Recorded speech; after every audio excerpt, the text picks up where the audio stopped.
The anime begins by revealing that at Kimberly Magic Academy, 20% of its students are consumed by the spell before they graduate. We then meet a boy, Oliver, walking toward the academy while admiring a tree known as Jack the Flowerless. Along the way, a talking flower tells him to relax despite the grim fate awaiting many, since today is the entrance ceremony. The boy brushes it off, assuming it's just something they tell newcomers to spook them. Though he's clearly uneasy, this isn't an ordinary school. On the path, he meets a girl who looks shaken by the same warning, and soon a red-haired boy steps in to explain that pride flowers, like the one speaking, absorb magic from the land and become corrupted, especially in this region. The girl thanks him, admitting she knows little about plants but loves magical fauna. Curious, the boy asks what her favorite kind is, and she casually replies she likes small, large, or slippery beasts. As they walk, Oliver sees a girl scolding a bespectacled boy for not watching where he's going. Then, a girl dressed in a striking outfit walks ahead, drawing everyone's gaze. Her presence leads some to wonder if she's a samurai.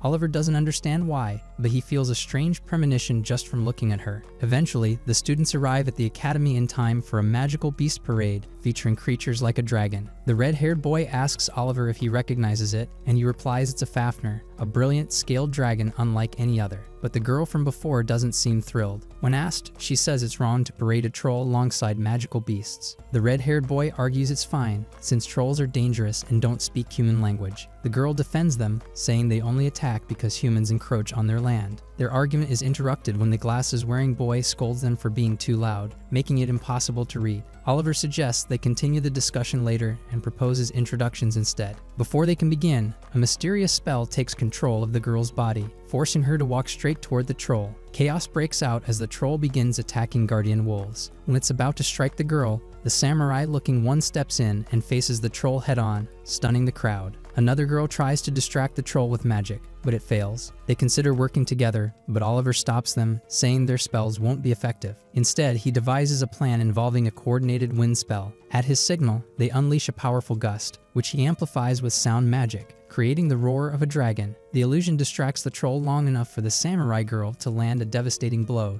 defeating it in a single strike, though she injures her hand in the process. She thanks the others for helping create the perfect opening. Later, after entering the academy, the students are separated. Oliver ends up with the samurai girl and asks if she really charged the troll without a plan. She laughs and admits she didn't. Her katana isn't even sharp. He scolds her for being reckless, pointing out she could have died if his plan had failed. But instead of regret, she's overjoyed, feeling that being saved on her first day is a lucky sign. Though he can't quite understand her, Oliver admires her strength, even more so when he notices her hair changes color with emotion. Everyone is told to be silent as the headmistress prepares to speak. Thunder and light announce her arrival, and she reveals herself as Esmeralda. She opens by apologizing for the earlier incident and then dives into the brutal truth. Students will spend the next 7 years here, and the academy only values freedom and results. Live or die, it's their choice. She stresses that this is no metaphor. Only 80% make it out unharmed, while the remaining 20% are consumed by the spell. Their deaths, she says, have helped shape the prestigious reputation of the school, which was built upon a path of corpses. She advises the students to leave behind a legacy if they die,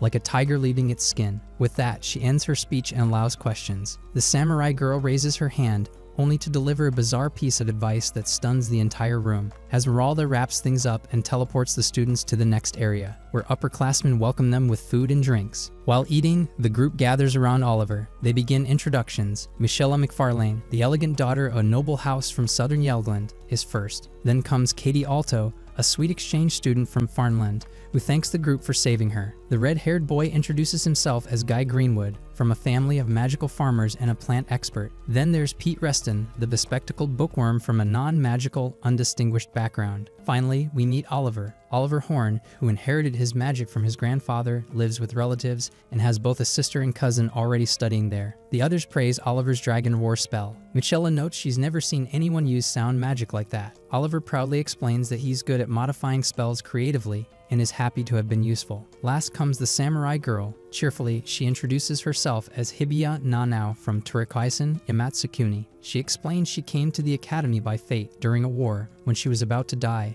A mage named McFarlane saved her and invited her to study magic. Michella is surprised. It might have been her father, who teaches part-time and had traveled to Asia in search of new students. Pete, noticing that Nanao doesn't come from a magical family, asks if she took the same exam he did. Nano admits she didn't take any exam at all. Michela explains that teachers can recommend one student each year to bypass the exam process, so maybe her father sponsored Nano. Pete is visibly upset, calling it unfair, which creates some tension in the group. Guy steps in to break the mood by pointing out it's time to eat. Katie awkwardly agrees, claiming she's starving. Pete grumbles but grabs a drink. Nano, ravenous, grabs a meat dish meant for 6, but Oliver stops her. She insists she can eat it all, but he nervously asks her to stay still and serves her a plate himself. Michela offers to teach her table manners. Nano looks at her food and says she feels like a princess. Katie laughs and asks Oliver to make her a plate too. Guy jumps in and teases Oliver for now serving 2 princesses, asking for his own as well. Oliver laughs nervously,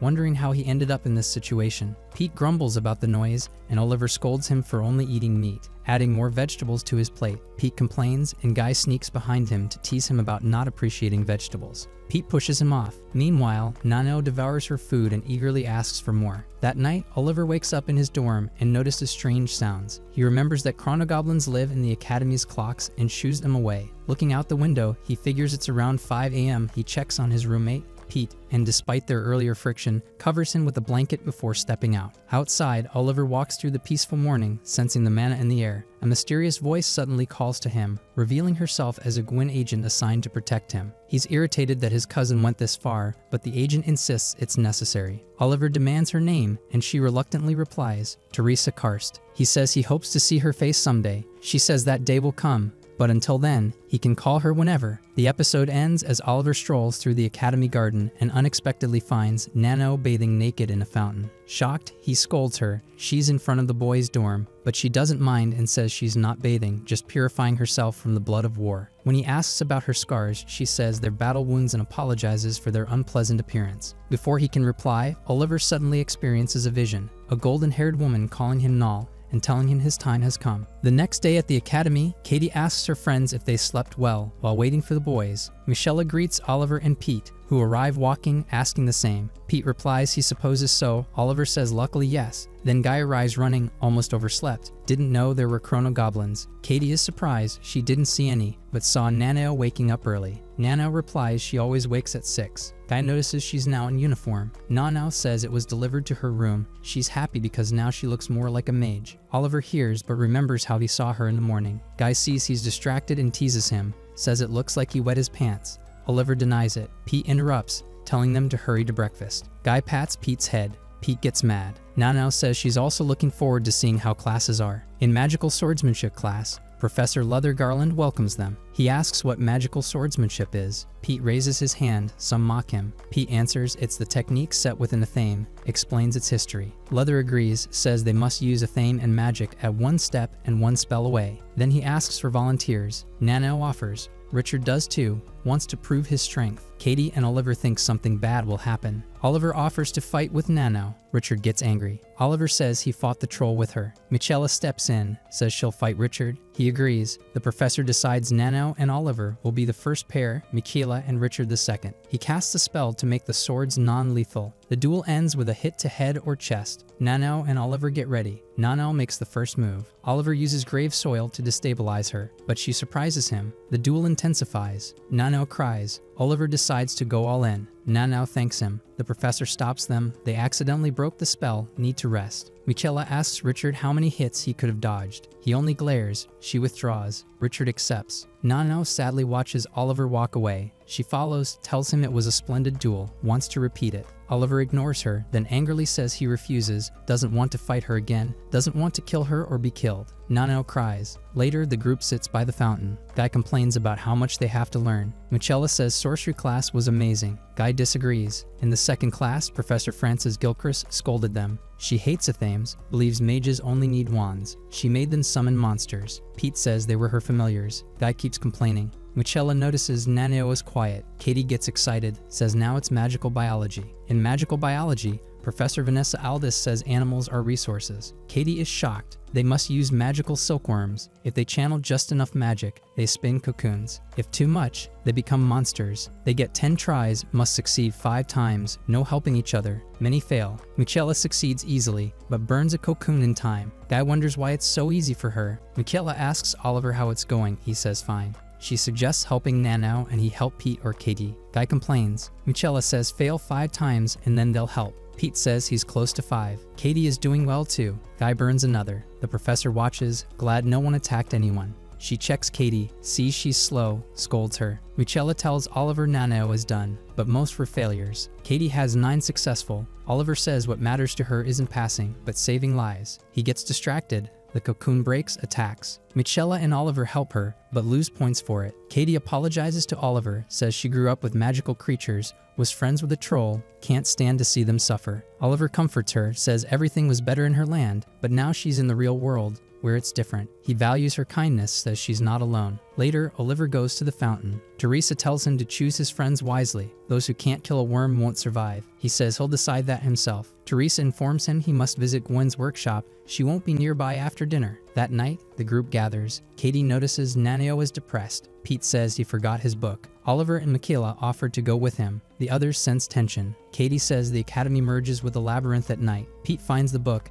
asks if they're mocking him. They try to return, but a wall appears. The academy changes. Pete is worried. Oliver says it's normal. There should be patrols. They hear a voice. Pete runs. Oliver stops him. Ophelia Salvadori appears. Oliver says he knows her from her thesis. She hypnotizes Pete, fails to affect Michaela or Oliver. She tries to convince Oliver, he resists. They flee, find a wall of bones, smell of death. Cyrus Rivermore appears, offers protection. Ophelia approaches from behind. The group is caught in an ambush. Pete panics and reaches for his weapon, but Oliver and Michaela quickly stop him, warning that any aggressive move could justify an attack from the others. Meanwhile, Ophelia mocks Cyrus, calling him a corpse defiler, and he retaliates by labeling her Salvador the Succubus, accusing her of even greater depravity. Their exchange escalates into a fierce battle, showcasing high-level magic that leaves Oliver and his friends in awe. Oliver urges them to use the chaos as a chance to flee, but Cyrus blocks their escape. That's when Nano steps in, saying she smells death in the air. As Ophelia and Cyrus summon magical beasts in a brutal clash, Nano breaks through Cyrus's barrier, vowing to protect her friends and urging them to escape while they can. She claims someone seeking death has found the right place for it herself, but Oliver, unconvinced, runs after her. Suddenly, Howling Godfrey, the student council president, intervenes with powerful fire magic,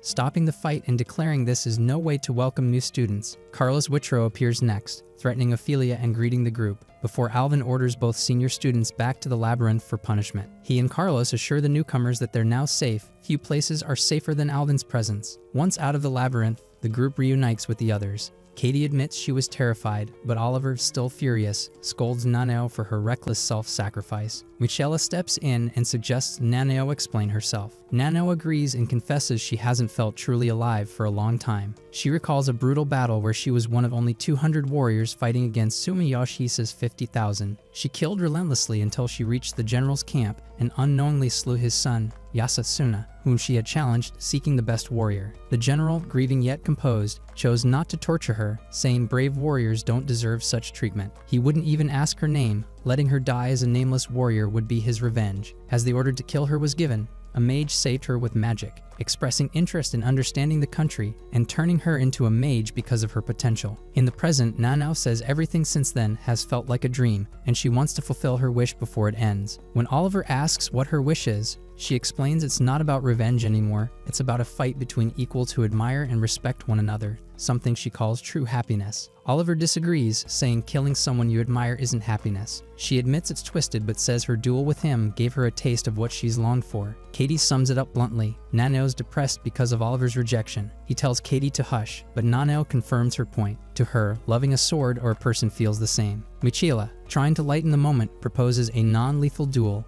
but Nanao refuses. Her combat style only works when death is on the line. Michela then gives her heartfelt advice. Stop looking for a place to die and start choosing to live. If she can love someone, she should choose the person, not the sword. The others echo this, and Oliver asks her to promise never to throw her life away again, but instead to use her sword to protect. Touched, Nanao apologizes, promises to learn how to live, and asks for their help. She then admits she doesn't understand anything in class, so they promise to help her with magic. Michela finishes by saying that the way their swords clashed proved Nanao and Oliver were meant for each other. The next day, a cheerful Nanao runs up to the group, apologizing again and encouraging them to learn something new. She clings to Oliver, which embarrasses him, saying she's following Michela's advice. He tries to suggest she doesn't need to be that close. She asks if it bothers him, and he says no, prompting Pete and Guy to tease him. Katie then approaches, subtly uncomfortable, telling Nanao she shouldn't cling so much. Pete and Guy whisper that it clearly bothers her. In class, Professor Leather wraps up the lesson and opens the floor for questions. A student asks about magical swords, and Leather explains they're weapons that can kill from a distance when fused with magic. Only 6 are known to exist, and others are trying to create more. These are top-level secrets, and he won't confirm whether he wields one. The class is abuzz with speculation. Nanao is mesmerized by the idea of an invincible sword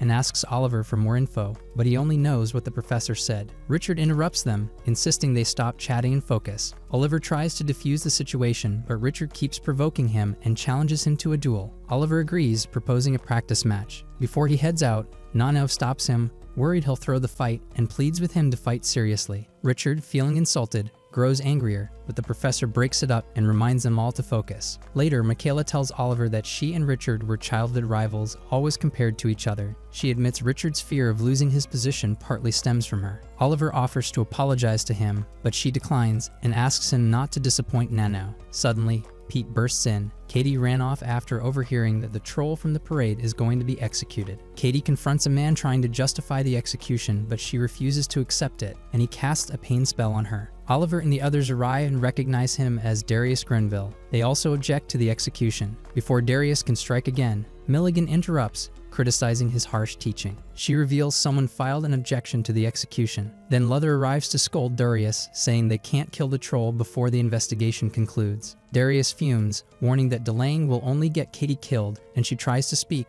but is silenced by another spell. Milligan gently asks how she feels and assures her she supports demi-humans too. The scene ends with the group receiving a letter. Richard has formally challenged Oliver and Nanao to a duel. The next day at the academy, Katie and Milligan try to befriend the troll. Milligan explains that the troll was once used to people, but after the parade incident, it stopped interacting with humans. Katie kindly offers it food, hoping to reassure it. From a distance, other students mock her for trying to befriend a troll. Meanwhile, Nanao is with Michaela, who asks if she's really going through with the duel. Nanao confirms she must accept an honorable challenge, and Oliver agrees it's the best option. Still, he reminds them that regardless of the outcome, the conflict with Andrews will continue. Guy is excited but forgets where the duel will be. Pete, annoyed, reminds him it's tomorrow in the labyrinth's first floor. Later in class, Katie's friends hear more students ridiculing her. Guy fumes and wants to fight back, but Oliver stops him, saying it's pointless here. Pete wants to stay out of it, but notes that the bullies are being deliberately loud. Guy asks if they'll just tolerate it. Just then,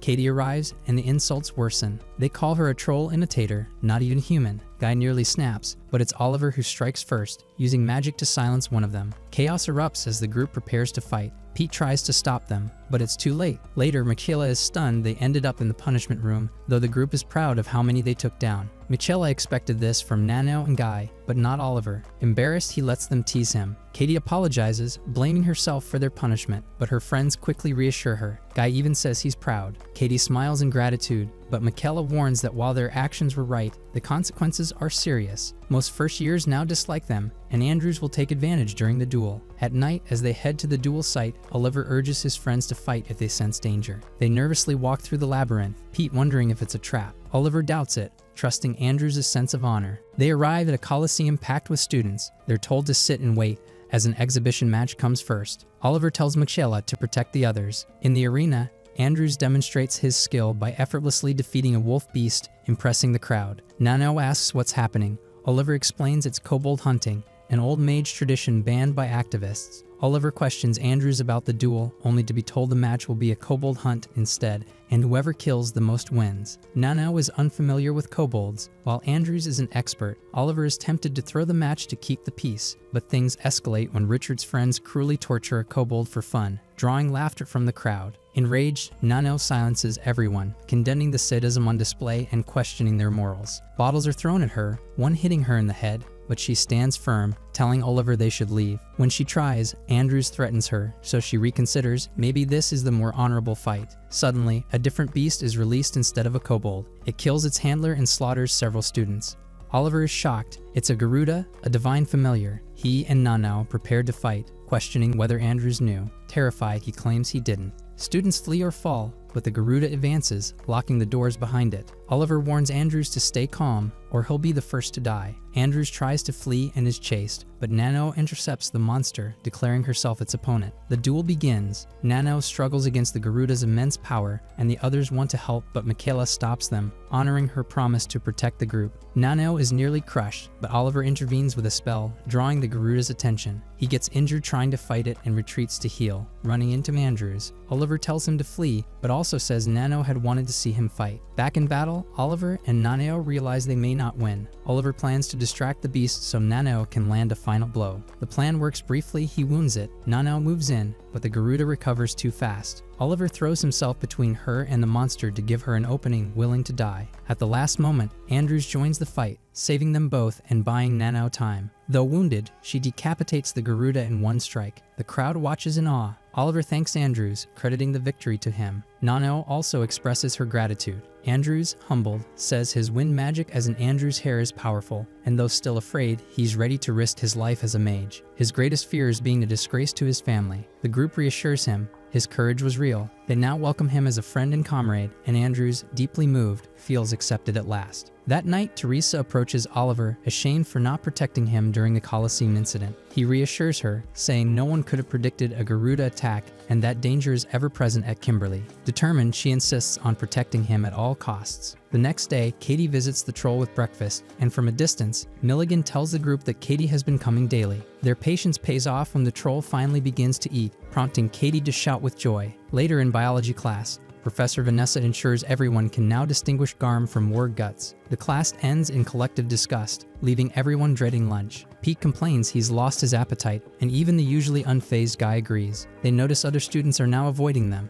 and no one mocks Katie anymore, but Oliver remains uneasy, suspecting the Garuda attack was orchestrated against semi-human sympathizers. Michelle proposes that it could have been retaliatory, stemming from the parade incident, but Katie, apologetic, denies any knowledge. Oliver assures her she's not suspected, though he warns that the event could trigger a larger conflict. The others express a desire to uncover the truth, but Oliver insists they stay uninvolved, seeing it as a student dispute blown out of proportion. Michelle points out that things would have escalated if someone had died, but at least Nano gained recognition for her bravery. Guy is annoyed by her sudden popularity, and Katie gets frustrated that Oliver remains unrecognized. Michelle jokes that she could go on about it all night, prompting groans from the boys. Pete admits Nano's swordplay is captivating, while Oliver's subtle spellwork lacks flair, much to Oliver's dismay. Michelle counters, saying only seasoned mages can appreciate his style, and annoyed by the lack of credit, decides to reward him with a kiss. Oliver refuses, but Nano cheerfully offers to take over. Just as he's about to kiss her, his sister appears, surprising everyone by kissing him goodbye. Michela asks who she was,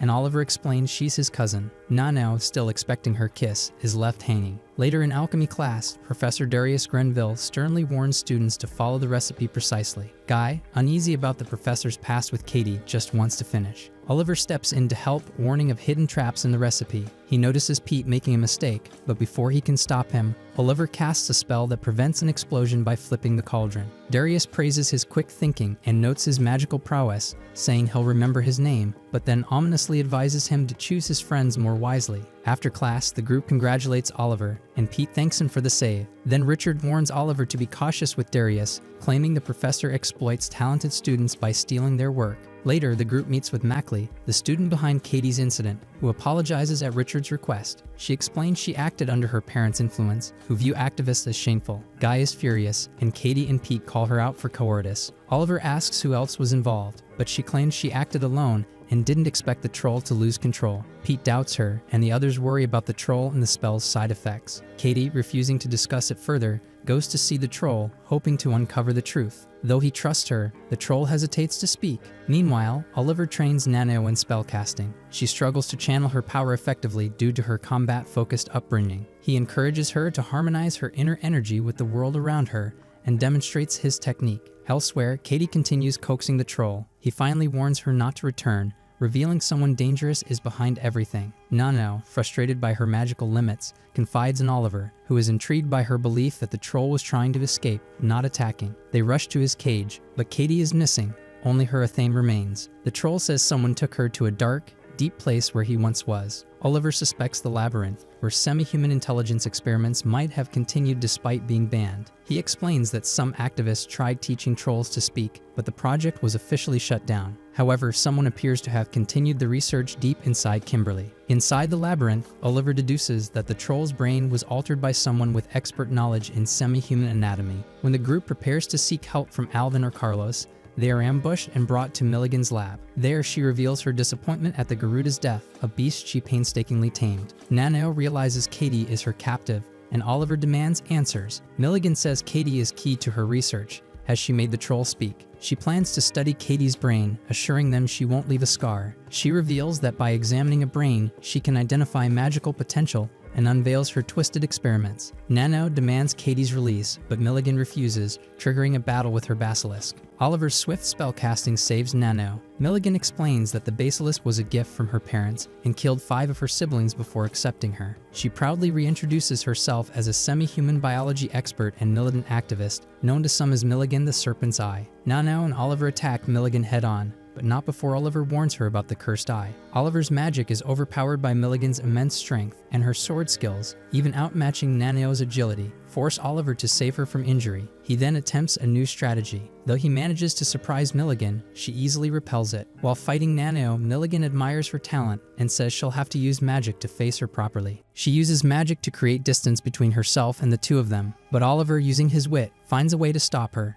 Suddenly, Nano tries to take her by surprise, but Milligan traps her by weakening the ground. Still, Nano manages to deflect the blow. Oliver is amazed. Even though Nano didn't realize it, she sensed the spell and redirected it with her sword. The battle continues. Milligan says she's enjoying it. She admits they've managed to entertain her. Nano and Oliver then coordinate an attack, but Milligan activates her second enchanted eye. Realizing it, Nano pushes herself to exceed the speed of light. With her sword, she cuts off Milligan's hand. Oliver is shocked. She unintentionally calculated space-time and outpaced the curse. He concludes that no attack can match the speed of Nano's sword. It's an unstoppable ability, using a magic sword different from the 6 known ones, perhaps a 7th unknown sword. They use healing spells to save Milligan's life, as she never intended to kill them. Oliver and Nano rescue Katie and take her to the dorms. Seeing the fight is over, Nano demands her victory kiss. Just as Oliver is about to comply, Godfrey and Whitrow arrive. They are worried. The upperclassmen say they came after receiving an anonymous tip.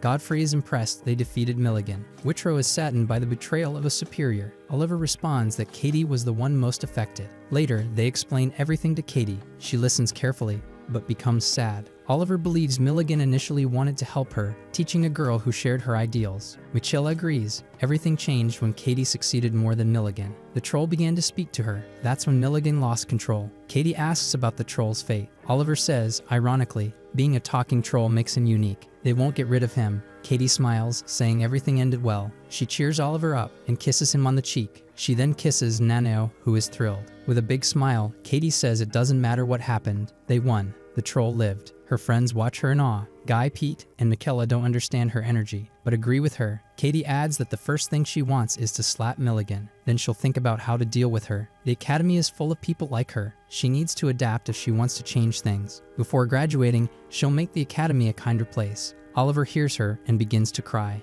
She apologizes, thinking she said something silly, but he tells her not to. He cries because he finally protected something. That sweet girl can remain that way. Days later, Guy complains that Katie is already fighting with Aldous. The group is surprised when Professor Darius appears in the hallway. He wants to speak to Oliver alone. Later, Darius explains they were trying to retrieve a student's research. Normally, someone else would do it, but this case is exceptional. The student got too close to the spell and died. Oliver asks if the spell consumed him. Darius confirms. That's the most honorable death for a mage. A consumed spell always leaves knowledge behind. Then we see Darius defeating monsters with ease. They are stronger than the Garuda. He uses no incantations. Oliver is astonished. They reach a room with an active portal. Darius is glad it's still open. He explains the monsters devoured each other. Only the ones he just killed survived. Oliver asks if Darius knew about Milligan's experiment on the troll. Since he disposed of it quickly, Oliver suspects he wanted to erase evidence. He also reveals he has proof Darius supplied semi-humans to Milligan. Darius admits it. It was to pursue his dream. He wants to eliminate human stupidity. Since the beginning, there has been 1% of geniuses and 99% of fools. He wants to change human intelligence. He admits he now struggles to find semi-humans for experiments. He then asks Oliver to help him. He says Oliver knows too much and lacks real talent. Oliver disagrees. Darius insists. He's speaking to him because he believes Oliver is worthy. Oliver asks one question: where was Darius on the 8th night of the 4th month, year 1525? Darius is surprised. He didn't expect relatives of that woman to still live. He's irritated. Oliver thanks him for not changing. He's still the same Darius he has hated for 7 years. Before the battle begins, Oliver uses his special skill. He sees every possible future. In all of them he dies. Still, he believes the future isn't fixed. There must be one where he wins. He chooses to follow that path. He summons his 4th magic sword, Angustevia, which crosses the abyss. It wounds Darius. The professor is shocked. He thought the sword was lost. Oliver says Darius took many things, but not everything. He now seeks revenge for his mother. She was tortured by a pain spell. It made her feel 128 different kinds of pain. Oliver threatens him. He tells Darius to start thinking of the words that might earn him forgiveness. He casts a spell of agony. Darius complains. He says this can't be done to a professor. Oliver ignores him and casts another pain spell. We see Darius torturing Oliver's mother in the past. Oliver continues his torment. Darius still says nothing. Oliver warns that he has only reached 57 types of pain, not even half. Furious, he demands Darius speak. Darius, sobbing, begs him to stop. Oliver accepts and kills him with his sword. Wen, who was watching, asks if it's over. Oliver says yes, but tells his sister not to come closer. He doesn't want even a speck of that filth to touch her. His brother asks about his condition. Oliver says he can use the power twice more. A 3rd time would kill him. His brother orders him never to use it again. Teresa then reveals her identity. She swears loyalty to Oliver. He is crowned in front of all his followers. He will rule and guide them until every traitor who hurt his mother is dead. Oliver swears it. Vanessa Aldis, Francis Gilchrist, Enrico Forghieri, Demetrio Aristides, Baldia Mueza Camilli, and Esmeralda, the headmistress who dealt the final blow, they will all die. He remembers what Nanao said: one should not wield a sword for revenge. Now he will find out if she was right or not. One night, a secret council gathers, those Oliver is fated to assassinate. Vanessa nonchalantly kills a man mid-meeting, grumbling about his taste. Esmeralda announces that after 4 months of silence, they must assume Darius is dead. Francis doubts it, convinced he wouldn't fall so easily. Enrico proposes it was murder, possibly by someone at the table. Vanessa agrees, only the 6 of them or Garland could have done it. She adds that McFarlane might be capable too, prompting Theodora to appear with a dry remark. Esmeralda silences him and closes the meeting with a warning. If anyone here was involved, they've made her an enemy. Before leaving, Vanessa muses that perhaps a student was responsible. Esmeralda merely replies that the fool will drown in despair. Elsewhere, Pete wakes from a nightmare, ripping off his pajamas in a panic. Oliver tries to help but is met with a flying book. The next day, Pete is withdrawn and the girls worry. Katie suspects Guy upset him, sparking an argument. Pete explodes and storms off. Meanwhile, Michaela spots her cousin Stacy Cornwallis, who coldly ignores her. Michaela admits she's worried. Stacy has avoided her since classes started. When the others tease her about family issues, Dustin Hedges interrupts to announce broomstick lessons. Katie is thrilled, but Nanao seems uneasy.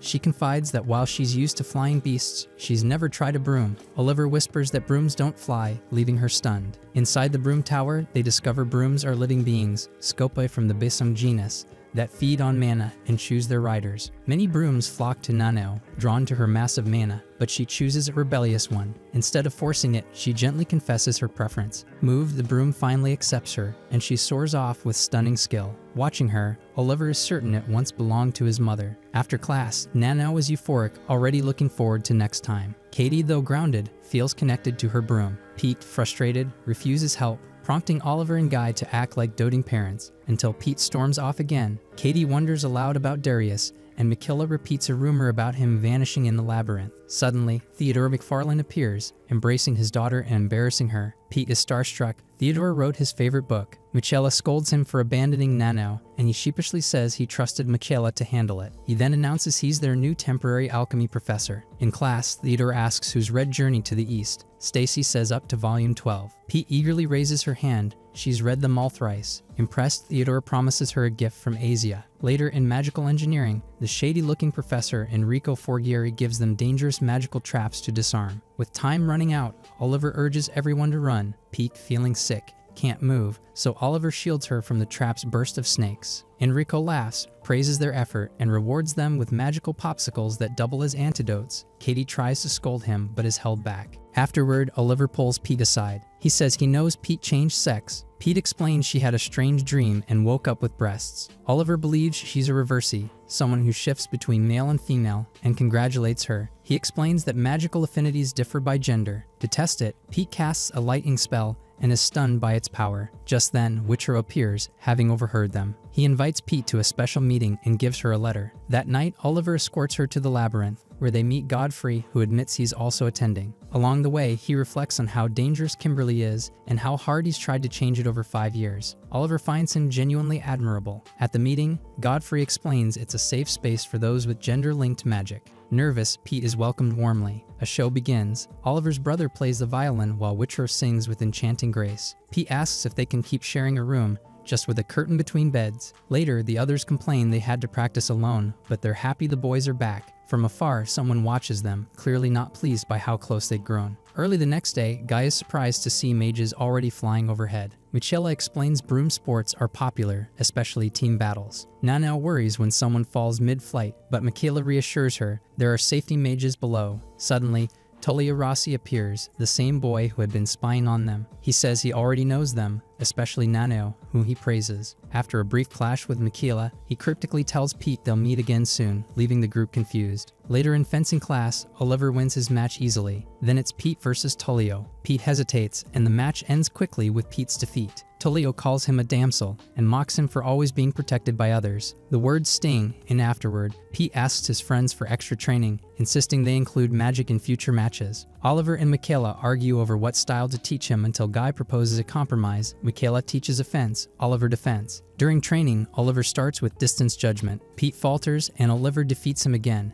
explaining that real victory comes from mastering swordplay before relying on magic. He adds that knowing when not to strike is a crucial third path. At lunch, Pete is reflecting when Tullio reappears, offering him a faster method to get stronger. Michela shuts him down, but Tullio accuses them of monopolizing attention and challenges the entire class to a competition, a contest to determine the strongest first year. Students will duel for medals. Losing all means elimination. In a week, the top 4 will face off in the finals. Stacy is the first to accept, despite Faye's concern. Faye joins too, not wanting her to go alone. Nano also steps forward, followed by Oliver and Michaela. Tullio starts the event immediately. The first challenger is Evelyn Auditz, the Swift, who prefers to be called Evelyn Tempest. She duels Naneo, confident in her speed. Nano calmly deflects her spell with a single move, stunning everyone. Back with the group, Michaela tells Naneo and Oliver that all 3 of them should reach the finals. That evening, Pete thanks Oliver for his help. After Pete leaves, Oliver meets Teresa, who relays an invitation from Shannon and Gwen, but he chooses to walk the labyrinth alone. Inside, he encounters Ophelia, who insists she only wants to talk. She admits to occasionally returning to the academy for food and says he and his friends attract attention. When she asks about the Garuda fight, he says he wouldn't want to repeat it. She laughs, Godfrey said the same, and says she likes them both. Eventually, Oliver reaches a hidden meeting spot where his siblings are waiting. He asks Gwen about Witchero. Gwen admits they aren't friends but share a history. He tells Oliver he's welcome here. Oliver mentions Ophelia, prompting Shannon to want to pursue her, but Gwen stops her. She's likely long gone. Gwen then asks if Oliver truly believes Nano used a 7th magic sword. Oliver isn't certain, but his instincts say yes. Gwen notes that Oliver's charisma reminds him of someone.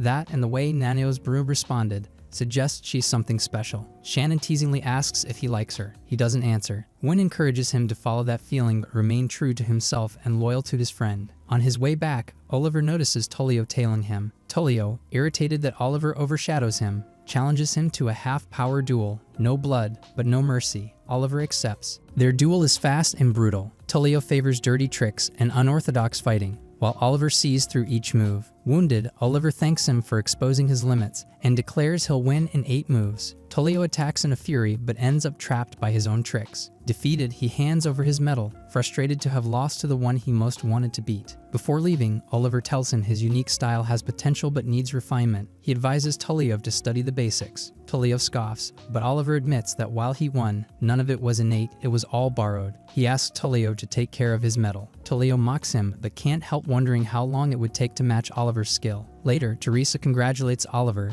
but he's not proud. His inexperience showed. She notes that if he were like the night he killed Darius, Tullio wouldn't have come close. She offers herself as a whetstone to sharpen him again, even suggesting he kill her to regain his edge. Oliver, unfazed, tells her to stop blushing and promises never to treat her as a tool. Flustered, she runs off. Meanwhile, in the labyrinth, Tullio is immediately challenged again. Another duel, another test. Back in his room, Oliver warns Pete before entering, but inside he finds him in pain. Concerned, Oliver makes him remove his shirt to apply a healing spell, using his mana to adjust Pete's internal flow. He explains it won't remove the pain entirely but will help for now. Pete thanks him, and Oliver gently tells him his body is suffering. His female form isn't yet adapted to magic. He needs to learn how to channel it properly. Pete, surprised at how easily Oliver helps, asks if he's done this before. Oliver says yes. Mana flow issues are common, especially during illness, puberty, or pregnancy. He's reminded of helping his mother through it. Once the issue is resolved, Pete thanks him again, but reminds him they should sleep. They have class early. Before going to bed, Oliver confesses it's getting harder to keep this secret from their friends. The next day, Pete decides to come clean. His friends are thrilled for him and congratulate him, but Pete doesn't feel it's something to celebrate. He's unsure of what to do next. Michaela, placing a hand on him, says the first thing is to use what he now has. She explains that with his new female form, he now has a uterus, a magical organ, sometimes called a witch's second heart, capable of storing mana. If he ever runs dry, the uterus will automatically release reserves. She recommends he train to access it by will. For now, she teaches him to open it. As Pete does, he's overwhelmed by a surge of power and unexpected pleasure. Michaela explains it's the release of stored mana, dramatically boosting his strength. Nana, watching in awe, asks if she as a woman can do the same. Katie, meanwhile, asks Pete if he likes cute clothes, suggesting something frilly. Pete, however, refuses to dress like a girl. Just then, Tullio arrives to complain. Since his duel with Oliver, he's been on a losing streak. Acknowledging his weakness, he announces he's withdrawing from the competition. Oliver asks if he's faced someone else. Tullio warns him to be careful. Some contestants are truly dangerous, and asks Pete if he's gotten stronger, then leaves. In fencing class, Pete faces Stacy, who's determined to get revenge after he humiliated her. Professor Garland begins the match, requiring them to continue until time's up, regardless of points. Stacy quickly takes the upper hand, while Pete's friends call out advice. He tries tapping into his reverse powers, but struggles. His control is still shaky. Stacy overpowers him and scolds him for letting it get to his head, remembering how he embarrassed her in front of her uncle, Theodore. She keeps attacking even after he's down, until Katie says she doesn't want to watch anymore. Oliver reassures them Pete hasn't given up, and he hasn't. Pete uses Stacy's overconfidence to his advantage, slipping past her guard and reaching her neck just as time runs out. Garland ends the match. Pete returns to his friends, disappointed he didn't land a single hit, but the others cheer him on. He never gave up and nearly scored with the Rizit style. Guy tells him he was close. Even Tullio shows up to praise him,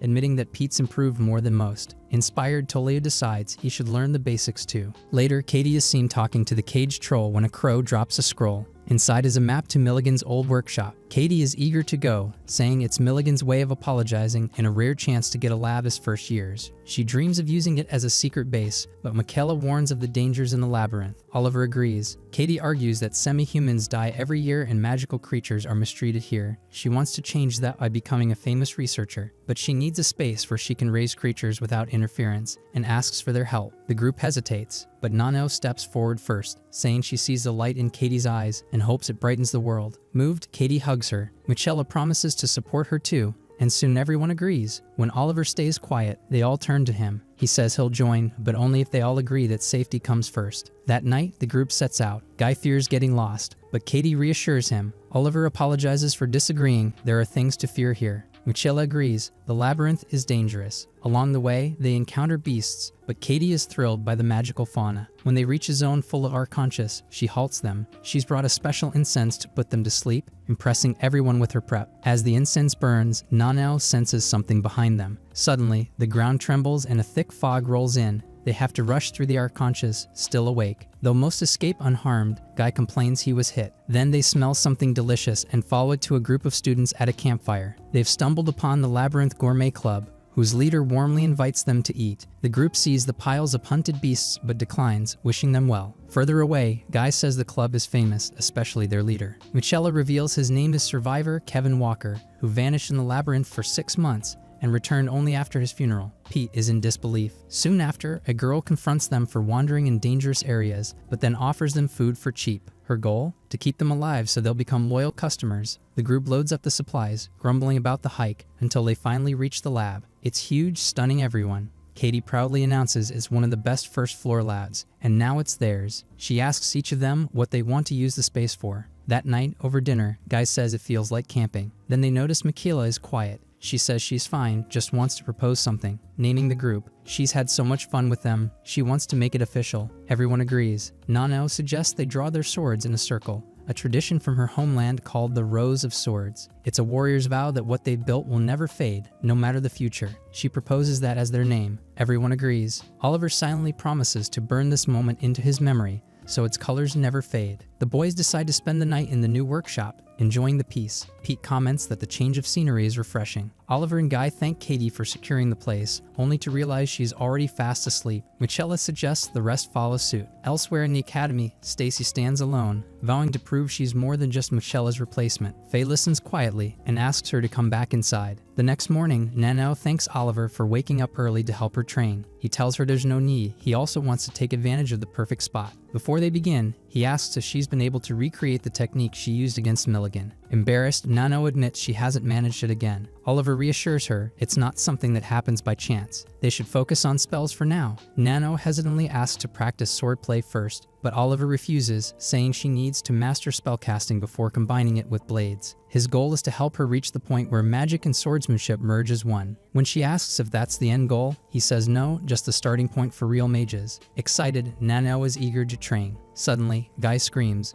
Katie has arrived with the troll. She scolds Guy for yelling, which frightened the creature. Guy argues he was the one scared. Michela asks if Katie went out alone. Katie says she didn't go far, and the troll came on its own. But then Milligan appears, revealing she brought it herself. Seeing everyone alarmed, she insists she's just here to help. Katie couldn't have done it alone. Later, Pete wakes up and can't find his glasses. When someone hands them to him, he thanks them until he realizes it's a hand with an eye in the palm. He screams. The others rush in, only to see it's Milligan's creation, Millahand, formed from the hand Nano once severed. The group shares tea with her. Michela asks why she gave the workshop to Katie. Milligan says she has no hidden agenda. She just sees Katie's potential. She jokes that when Katie's rich, she'll take advantage. And if Katie wants to care for the troll, there's no better place. Katie, moved, tells him she's always wanted to look after him. The academy even approved it. The troll, now named Marco, says he likes being with Katie. Michela and Oliver approach him, curious. Katie leaps on him to stop him from spilling secrets. Marco knows all their names. Katie talks about them often. Oliver gives him a fist bump, officially welcoming him as a friend. Milligan shows them the closest entrance to the lab, warning that the labyrinth has a will of its own. The entrance might not always be accessible. She reveals that one condition of receiving the workshop was reaching it without her help. Since they succeeded, she's satisfied and departs, reminding them to stay sharp. Katie then announces the second day of exploration. They head out with Marco. Oliver worries about rumors spreading due to their bond with the troll. Michela warns that they're nearing the second level of the labyrinth, the animated forest, known for its dense magical fauna. She suggests turning back. But before they can decide, Stacy appears, blocking their path. She demands her medals from Michaela. Marco, sensing a threat, becomes agitated, and Katie struggles to calm him. Stacy proposes a 2-on-2 duel. Michaela accepts. Nano eagerly volunteers, but Oliver hesitates, concerned that Stacy and Faye have known each other for years. Then, a new student arrives, Albright. He proposes a 3-on-3 match instead. Nano asks who he is, and Oliver recognizes the name. His family are famous mages. Stacy questions why he's joining her side. He says if she doesn't want him, they can make it a free-for-all. When she refuses, he mocks Oliver, calling him a weakling. Michela bristles, but Oliver calms her and accepts the challenge. Albright leads them deeper into the second level for the fight, which Michaela considers unfair. Her friends encourage her, wanting to see her win. At the battlefield, they agree to use anti-lethal spells at half power. Oliver tries to speak, but Stacy cuts him off, warning Albright not to betray them. Albright insists he just wants to fight Nano. When the duel begins, Oliver unexpectedly swaps places with Nano. He'll face Albright himself. He says he can't stand idiots. Meanwhile, Nano and Michela team up to face Stacy and Faye. Michela tries to understand Stacy's hatred, but Stacy ignores her. She just wants to fight. Faye avoids Nano's attacks with evasive tactics. Oliver unleashes a powerful strike on Albright, who mocks him as average, but Oliver tells him to save his taunts for after he wins. Provoked, Albright charges. Oliver almost lands a winning blow, but Albright counters it until Oliver, using basic Lenoff techniques, wounds him. Albright is caught off guard. Faye complains about Nano's persistence. When Stacy scolds him,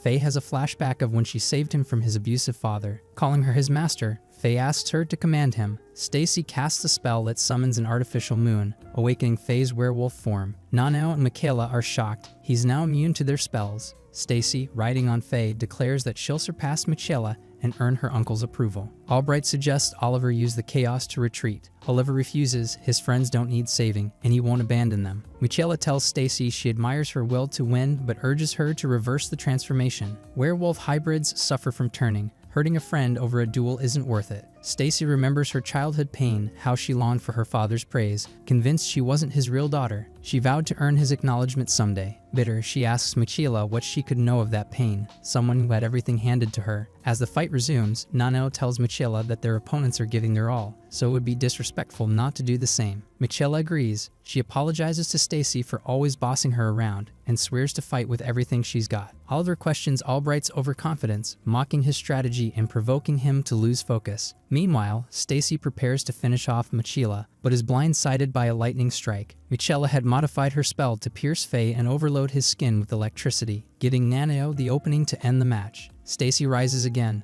but Michaela defeats her a second time and lectures her on agility and strategy, frustrating her further. Albright tries to overpower Oliver with brute force but falls into a counterattack. Oliver uses the moment to land a blow and cast a spell, winning the fight. Stacy, refusing to surrender, challenges Michaela repeatedly and keeps losing until she finally breaks down in tears. Faye comforts her, admitting they never hated Michaela, just envied her perfection. He reveals Stacy is also Theodore McFarlane's daughter, a fact hidden due to her status in a secondary clan. Stacy's true motive was earning recognition from their father. Michaela is shocked, and Nano gently encourages Stacy to stop trying to replace someone else and just be herself. Her words move Stacy, who agrees to try. Oliver reflects that anyone who faces Nano ends up changed and suggests Albright should do the same. Albright, however, shares a painful childhood memory. After losing a game of chess to a servant girl named Emma, his father electrocuted him and erased her entire family, instilling in him the belief that losing meant dishonor. Since then, he's vowed to always demean others to uphold his family's legacy. Unwilling to accept defeat, Albright summons venomous bees and demands to erase everyone's memories of the duel. Stacy attacks a bee, triggering an onslaught. The group flees to a shelter created by Katie and Guy,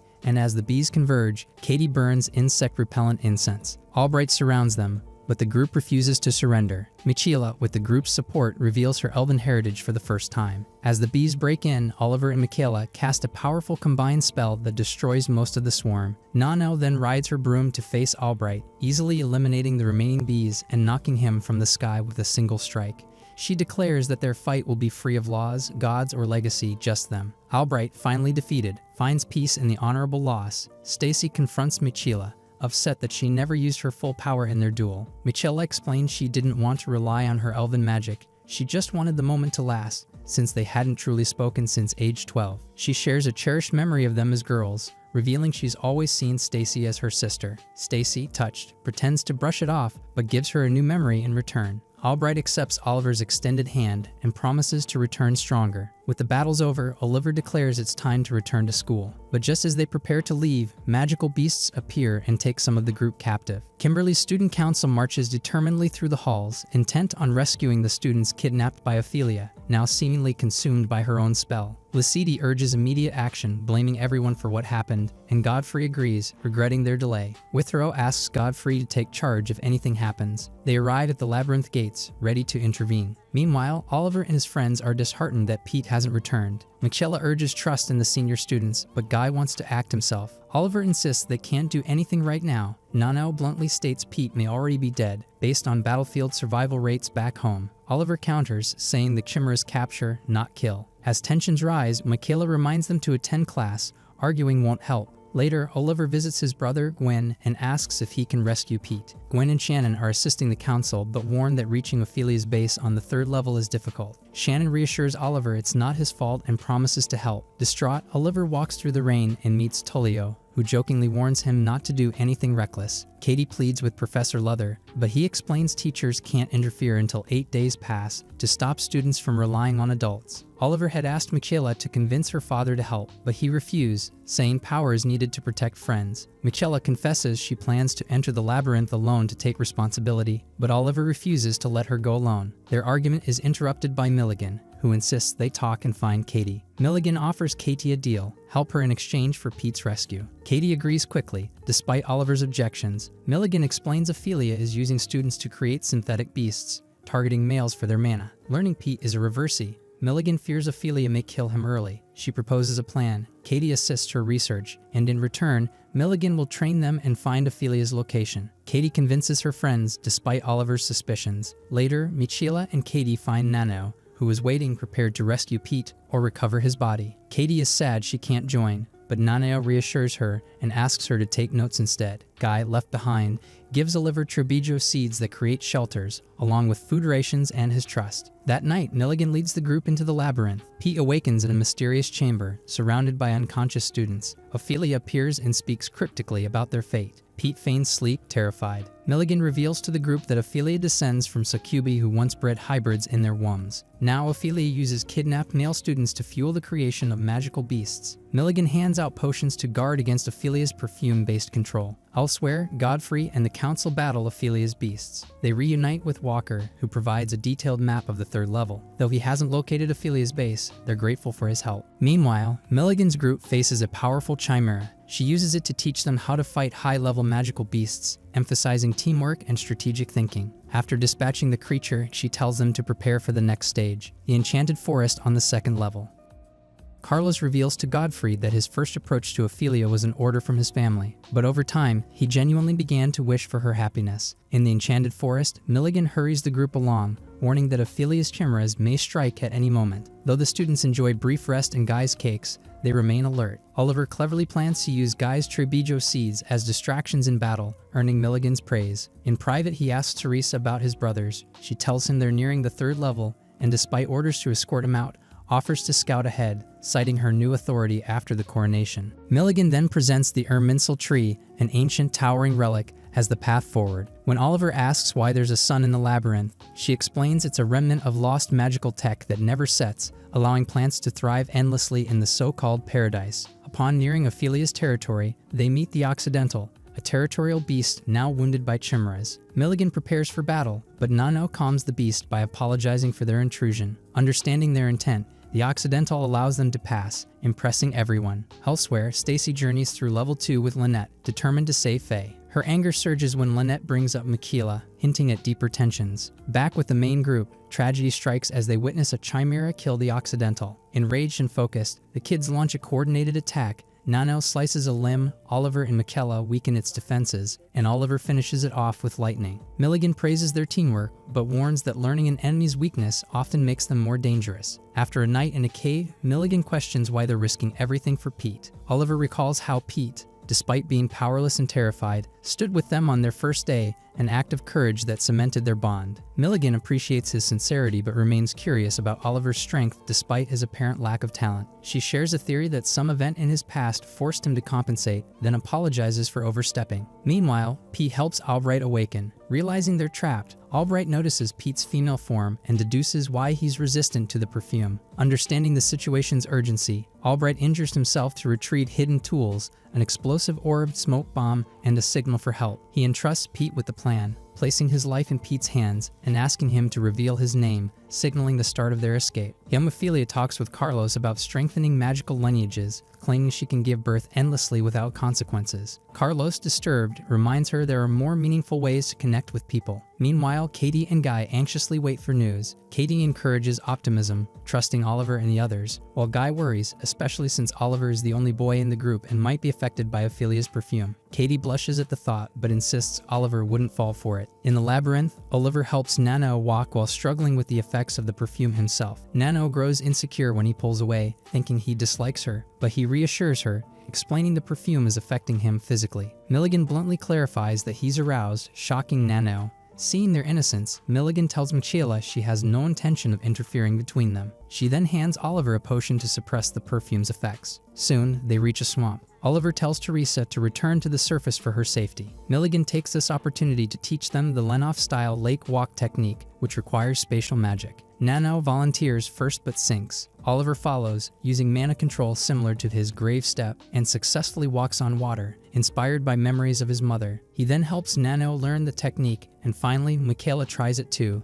succeeding with Milligan's encouragement. Milligan quietly hopes they all return safely. Elsewhere, Lynette and Stacy prepare incense to fly across the swamp in segments. Oliver's group continues by boat, but Milligan grows suspicious at the lack of magical beasts. Suddenly, they are ambushed by Cyrus and his bone dragon. He mocks them, asking why she's leading 3 corpses to their deaths. Milligan stalls while preparing a spell. Michelle tries negotiating, offering information in exchange for safe passage. Cyrus isn't interested, but before he can act, a water chimera attacks his dragon, allowing the group to escape. Nano then asks what it means to be someone's last visitor. Oliver explains it's the person who witnesses another being consumed by a spell. Meanwhile, Carlos and Godfrey reflect on their past with Ophelia. Godfrey remembers first meeting her. Her perfume overwhelmed him, and he resorted to pain spells to resist it. Ophelia found his efforts ridiculous but strangely endearing. Over time, they grew close. She healed him during training and worked with their group as a medic, but after being accused of manipulating Godfrey, she lashed out, killing her bullies, and later even turned on their comrade Tim, shattering Godfrey's belief in her. Back in the present, Pete and Albright wait for a chance to escape. Once Ophelia leaves, Pete uses one of Albright's enchanted orbs and escapes to the surface, tossing a signal orb into the air in hopes that someone will find him. The light from Pete's rescue orb reaches the search parties scattered throughout the labyrinth. Meanwhile, Pete, sinking into the swamp, clings to life with a desperate desire to see his friends again,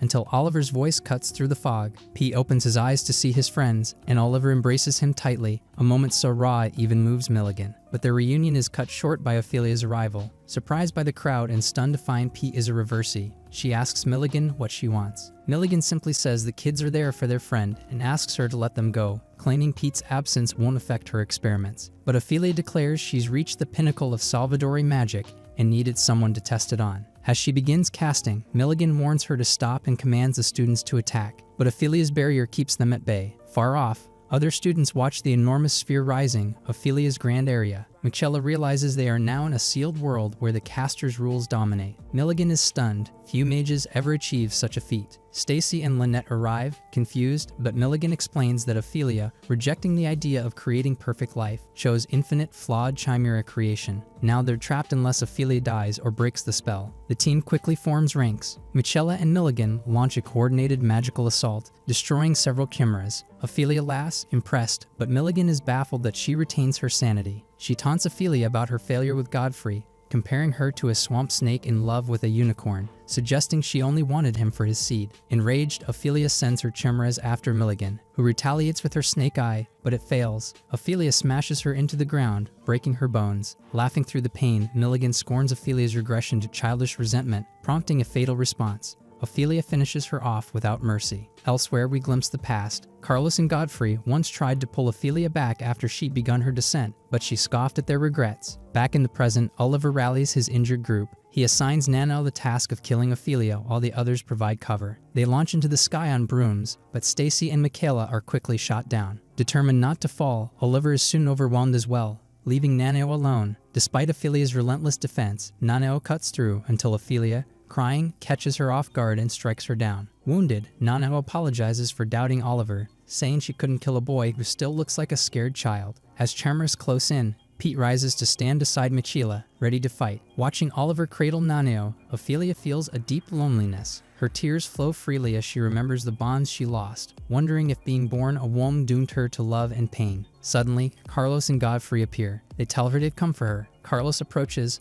undeterred by her strikes, and takes her necklace. He opens the barrier with a sacred song. Godfrey explains that Carlos, as a castrado, is immune to her seductive magic and was always meant to bring her back if she fell. Carlos embraces her, fulfilling his promise. Together, they vanish into the grand area. Soon after, all groups converge on Oliver's team. Everyone survives, and Pete is finally safe among his friends again. A few days later, life returns to normal at Kimberly. Oliver reflects that Ophelia's fate, consumed by her own magic, is the ending every mage quietly longs for.